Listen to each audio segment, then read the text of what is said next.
Chapter 15. Mrs. Dashwood's visit to Lady Middleton took place the next day, and two of her daughters went with her. But Marianne excused herself from being of the party under some trifling pretext of employment, and her mother, who concluded that a promise had been made by Willoughby the night before of calling on her while they were absent, was perfectly satisfied with her remaining at home. On their return from the park, they found Willoughby's curricle and servant in waiting at the cottage, and Mrs. Dashwood was convinced that her conjecture had been just. So far it was all as she had foreseen, but on entering the house she beheld what no foresight had taught her to expect. They were no sooner in the passage than Marianne came hastily out of the parlour, apparently in violent affliction, with her handkerchief at her eyes, and without noticing them ran upstairs. Surprised and alarmed, they proceeded directly into the room she had just quitted. There they found only Willoughby, who was leaning against the mantelpiece with his back towards them. He turned round on their coming in, and his countenance showed that he strongly partook of the emotion which overpowered Marianne. "Is anything the matter with her?" cried Mrs. Dashwood as she entered. "Is she ill?" "I hope not," he replied, trying to look cheerful, and with a forced smile presently said, "It is I who may rather expect to be ill, for I am now suffering under a very heavy disappointment." "Disappointment?" "Yes, for I am unable to keep my engagement with you. Mrs. Smith has this morning exercised the privilege of riches upon a poor dependent cousin by sending me on business to London. I have just received my dispatches and taken my farewell of Allenham, and by way of acceleration I am now come to take my farewell of you." "To London? And are you going this morning?" "Almost this moment." "This is very unfortunate. But Mrs. Smith must be obliged, and her business will not detain you from us long, I hope." He coloured as he replied, "You are very kind, but I have no idea of returning into Devonshire immediately. My visits to Mrs. Smith are never repeated within the 12th month." "And is Mrs. Smith your only friend? Is Allenham the only house in the neighbourhood to which you will be welcomed? For shame, Willoughby, can you wait for an invitation here?" His colour increased, and with his eyes fixed on the ground, he only replied, "You are too good." Mrs. Dashwood looked at Eleanor with surprise. Eleanor felt equal amazement. For a few moments everyone was silent. Mrs. Dashwood first spoke. "I have only to add, my dear Willoughby, that at Barton Cottage you will always be welcome, for I will not press you to return here immediately, because you only can judge how far that might be pleasing to Mrs. Smith, and on this head I should be no more disposed to question your judgment than to doubt your inclination. My engagements at present," replied Willoughby confusedly, "are of such a nature that I dare not flatter myself—" He stopped. Mrs. Dashwood was too much astonished to speak, and another pause succeeded. This was broken by Willoughby, who said with a faint smile, It is folly to linger in this manner. I will not torment myself any longer by remaining among friends whose society is impossible for me now to enjoy." He then hastily took leave of them all and left the room. They saw him step into his carriage, and in a minute it was out of sight. Mrs. Dashwood felt too much for speech, and instantly quitted the parlour, to give way in solitude to the concern and alarm which this sudden departure occasioned. Elinor's uneasiness was at least equal to her mother's. She thought of what had just passed with anxiety and distrust.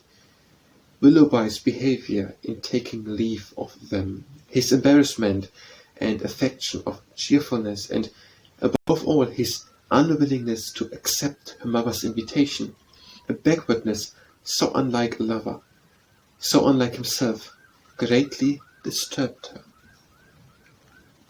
One moment she feared that no serious design had ever been formed on his side, and the next that some unfortunate quarrel had taken place between him and her sister. The distress in which Marianne had quitted the room was such as a serious quarrel could most reasonably account for, though when she considered what Marianne's love for him was, a quarrel seemed almost impossible.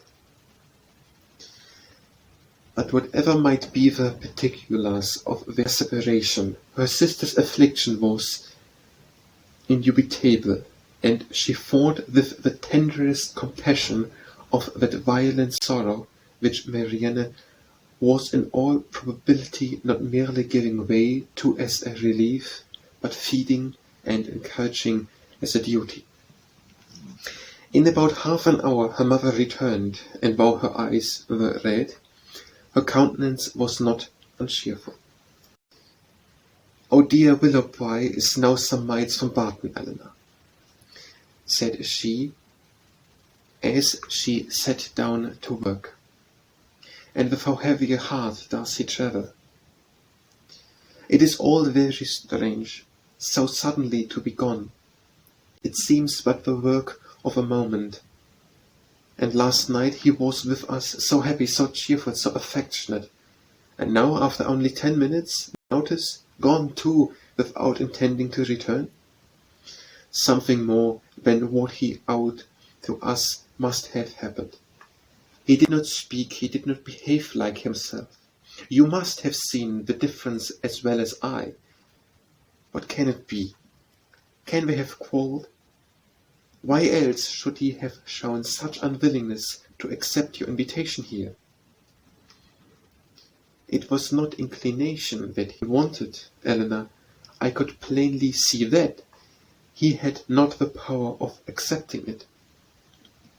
I have thought it all over, I assure you, and I can perfectly account for everything that at first seemed strange to me as well as to you. Can you indeed? Yes, I have explained it to myself in the most satisfactory way. But you, Elinor, who love to doubt where you can, it will not satisfy you, I know, but you shall not talk me out of my trust in it. I am persuaded that Mrs. Smith suspects his regard for Marianne, disapproves of it, perhaps because she has other views for him, and on that account is eager to get him away, and that the business which she sends him off to transact is invented as an excuse to dismiss him. This is what I believe to have happened. He is, moreover, aware that she does disapprove the connection. He dares not therefore at present confess to her his engagement with Marianne, and he feels himself obliged from his dependent situation to give in to her schemes, and absent himself from Devonshire for a while. You will tell me, I know, that this may or may not have happened, but I will listen to know cavil unless you can point out any other method of understanding the affair as satisfactory as this. And now, Eleanor, what have you to say? Nothing. Then you would have told me that it might or might not have happened. Oh, Eleanor, how incomprehensible are you feeling? You had rather take evil upon credit than good. You would rather look out for misery for Marianne and guilt for poor Willoughby than an apology for the latter. You are resolved to think him blamable because he took leave of us with less affection than his usual behaviour has shown. And is no allowance to be made for inadvertence or for spirits depressed by recent disappointment? Are now probabilities to be accepted merely because they are not certainties? Is nothing due to the man whom we have all so much reason to love, and no reason in the world to think ill of? To the possibility of motives unanswerable in themselves, though unavoidable secret for a while? And after all, what is it you suspect him of? I can hardly tell you myself, but suspicion of something unpleasant is the inevitable consequence of such an alteration as we have just witnessed in him. There is great truth, however, in what you have now urged of the allowance which ought to be made for him, and it is my wish to be candid in my judgment of everybody. Willoughby may undoubtedly have very sufficient reason for his conduct, and I will hope that he has. But it would have been more like Willoughby to acknowledge them at once. Secrecy may be advisable, but still I cannot help wondering at its being practised by him. Do not blame him, however, for departing from his character, where the deviation is necessary. But you really do admit the justice of what I have said in his defence? I am happy, and he is acquitted. Not entirely. It may be proper to conceal their engagement, if they are engaged, from Mrs. Smith, and if that is the case, it must be highly expedient for Willoughby to be but little in Devonshire at present. But this is no excuse for their concealing it from us. Concealing it from us? My dear child, do you accuse Willoughby and Marianne of concealment? This is strange indeed, when your eyes have been reproaching them every day for incautiousness. I want no proof of their affection, said Eleanor, but of their engagement I do. I am perfectly satisfied of both. Yet not a syllable has been said to you on the subject by either of them. I have not wanted syllables, their actions have spoken so plainly. Has not his behaviour to Marianne and to all of us, for at least the last fortnight, declared that he loved and considered her as his future wife, and that he felt for us the attachment of the nearest relation? Have we not perfectly understood each other? Has not my consent been daily asked by his looks, his manners, his attentive and affectionate respect? My Eleanor, it is possible to doubt their engagement. How could such a thought occur to you? How is it to be supposed that Willoughby, persuaded as he must be of your sister's love, should leave her, and leave her perhaps for months, without telling her of his affection? That they should part without a mutual exchange of confidence? I confess, replied Eleanor, that every circumstance except one is in favour of their engagement. But that one is the total silence of both on this subject, and with me it almost outweighs every other. How strange this is!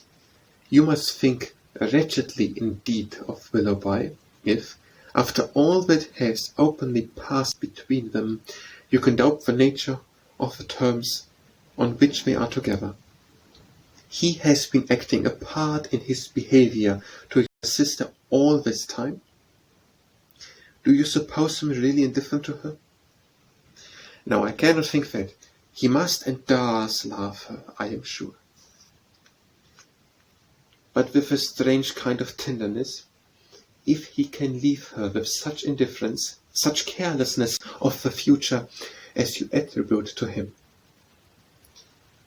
You must remember, my dear mother, that I have never considered this matter as certain.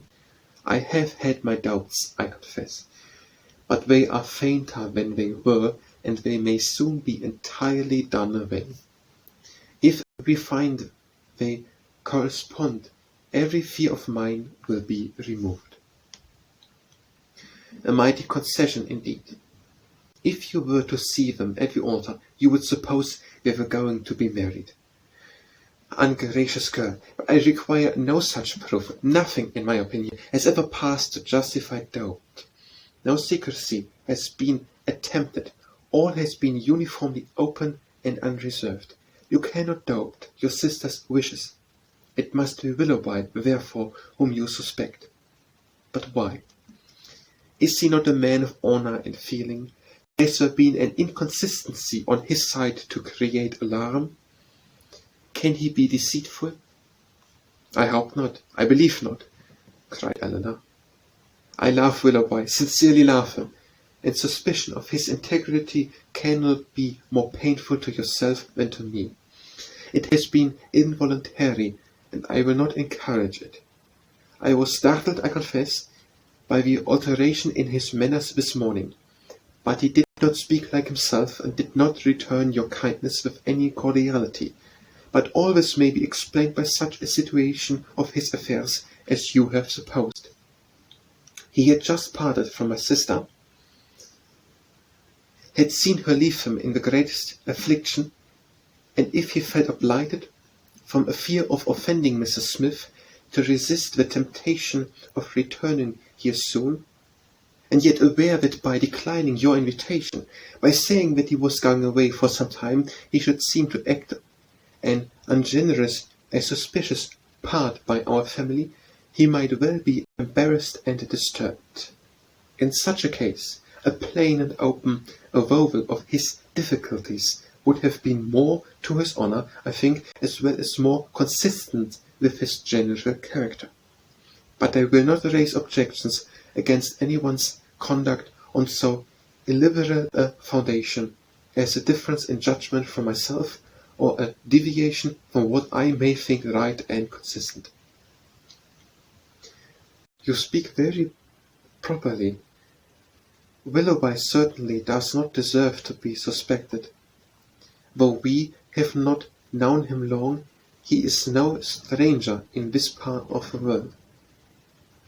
And who has ever spoken to his disadvantage? Had he been in a situation to act independently and marry immediately, it might have been odd that he should leave us without acknowledging everything to me at once. But this is not the case. It is an engagement in some respects not prosperously begun, for their marriage must be at a very uncertain distance, and even secrecy, as far as it can be observed, may now be very advisable. They were interrupted by the entrance of Margaret, and Eleanor was then at liberty to think over the representations of her mother, to acknowledge the probability of many, and hope for the justice of all. They saw nothing of Marianne till dinner time. Then she entered the room, and took her place at the table without saying a word. Her eyes were red and swollen, and it seemed as if her tears were even then restrained with difficulty. She avoided the looks of them all, could neither eat nor speak, and after some time, on her mother's silently pressing her hand with tender compassion, her small degree of fortitude was quite overcome. She burst into tears and left the room. This violent oppression of spirits continued the whole evening. She was without any power, because she was without any desire of command over herself.